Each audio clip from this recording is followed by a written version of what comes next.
xisbiga mucaaridka ah ee wicid ayaa waxa uu si weyn u soo dhaweeyay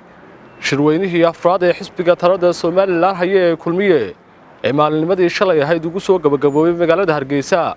xogayaha xiriirka gobolada iyo degmooyinka ee xisbiga wicid Cabdiqani Ibrahim Salaf oo maanta telefishinka Ariel si gaar ah ugu waramay waxa uu sheegay inay hambalyeynayaan hoggaanka sare ee xisbiga talada Soomaaliland haya ee kulmiye loo doortay inay hogaamiyaha shanta sano ee soo socota abjabaar oo aad iyo aad baad ugu mahadsan tahay su'aashaada horta kulli xisbi ahaan way naga madax bannaan haddaan xisbiga u cidnahay xisbiga kulmiye waa xisbi qaran oo naga madax bannaan waana xisbiga kaliya ee talada intii Soomaaliland jirtay ay nidaamka asxaabta badan ay jireen qaranka Jamhuuriyadda Soomaaliland waa xisbigii ugu horeeyay laba goor oo isku xigtay ku guuleystay madaxtinimada waana xisbi kamid ah saddexda xisbi qaran ee dalku leeyahay iyagoo naga madax bannaan oo aanu kala xisbi nahay xisbigii talada haya dalka ay yihiin haddana su'aashaad weydiisay haddaan ka jawaabo kulli annagu shirka kulmiye waxaan u haynaa shakhsiyan siiba Cabdiqani Salaf ahaan anigoo xogayaha xiriirka gobolada xisbiga waxaan shirka u hayaa hambaliyo waxaan ku hambaliyeynayaa sidii deganeed ee shirkaas u dhacay sidii nabadgelyada lahayd ee shirkaas u dhacay waxaan leenahay hambaliyo xisbiga kulmiye shirkay qabsadeen ee sida nabadgelyada iyo sida midnimada wada jirka ku soo dhamaaday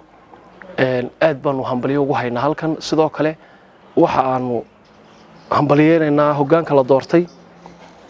annagoo saddexda xisbi aan kala jeclayn oo xisbi kamid uu yahay xisbiga kulmiye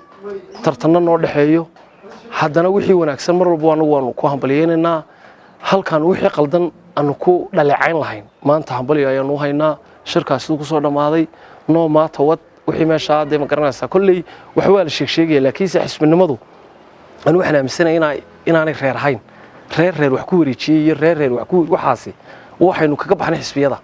ka dadkan calaacalayay reer hebel laga qaaday hebel laga qaaday xisbiga u taala cid dooranayo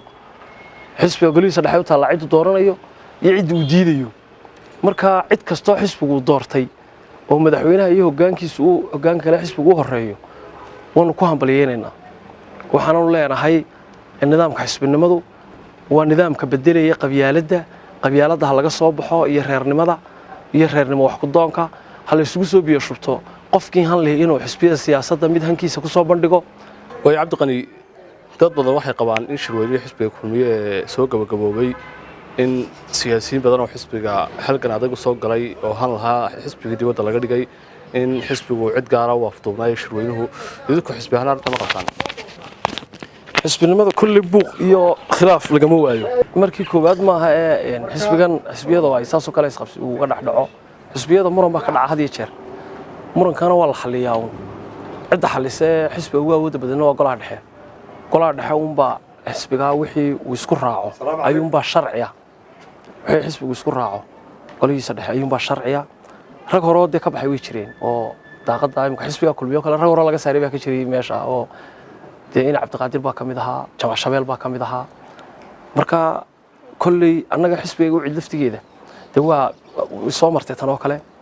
xisbiyadu marka isqabsiga iyo in qofna ka baxo waa nolosha soconayso qofna tareenku ka degaya qofna tareenku raacaya laakiin se ugu muhiimsan waxa weeyuun kolba cidii tareenka saaran